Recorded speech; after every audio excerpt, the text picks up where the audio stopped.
एक गांव में चमन नाम का आदमी रहता था।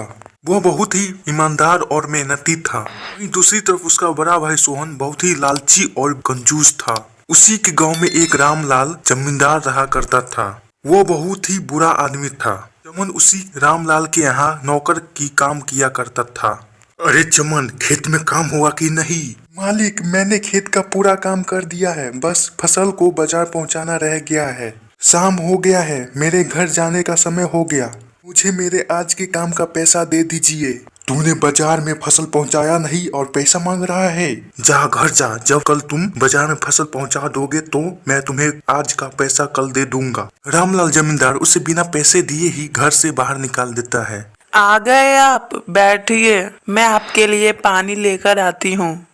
रुको, अरे वो चमन, पहले तुम मुझे आज के काम का पैसा दे।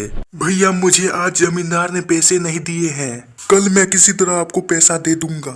अगर तुम कल पैसे नहीं दिए तो मैं तुम्हें इस घर से धक्के मार कर निकाल दूंगा। और हाँ, आज कुछ खाने को नहीं मिलेगा। अगले दिन चमन बीमार पड़ जाता है। सोहन चमन को घर से निकाल देता है। इस तरह हमें घर से बाहर मत निकालिए, हम कहाँ जाएंगे? कम से कम अपने भाई के तबीयत के बारे में तो सोचे। हम वो सब कुछ नहीं जानते, निकल जाओ यहाँ से।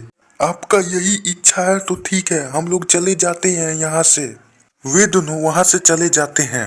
वे दोनों चलते चलते एक जंगल में पहुँच जाते हैं। शाम होने वाला है, हम दोनों कहाँ रहेंगे?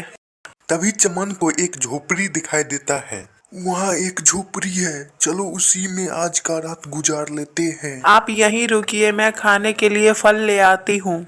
वह जंगल जाकर फल ले आती है। एक दिन वे दोनों आपस में बातें कर रहे थे। इतनी मेहनत करके खून पसीने की कमाई से मैंने वो घर बनाया था, लेकिन मेरे बड़े भाई ने एक ही पल में हमें घर से निकाल दिया। मैंने तो कभी सपने में भी नहीं सोचा था कि वे ऐसा करेंगे। पेड़ पर बैठी एक चिड़िया उसकी सारी बातें सुन रही थी। ये दोनों तो बहुत परेशान है, मुझे इनकी मदद करनी चाहिए। वे चिड़िया उसकी बातें सुनकर बहुत परेशान हो जाती है। वह जंगल में उड़ जाती है, कहीं से बीज लाकर उसके घर के सामने गिरा देती है। अगले ही दिन वहाँ जादुई सेब का पेड़ आ जाता है। अरे अचानक ये पेड़ कहाँ से आ गया? मैं एक जादुई पेड़ हूँ। ये तो बोलने वाली पेड़ है। मैं तुम्हारी सारी इच्छा पूरी करूँगा। मेरे पति को ठीक कर दो, वो बहुत समय से बीमार हैं। ठीक है, मैं अभी उन्हें ठीक कर देता हूँ। ऐसा बोलते ही चमन पहले की तरह हो जाता है। जादुई सेब के पेड़ उनके लिए बहुत अच्छा सा सुंदर घर बनाता है। अब वे दोनों उसी घर में रहने लगते हैं। अब इस जादुई पेड़ के कारण हमें किसी भी चीज की कमी नहीं होगी।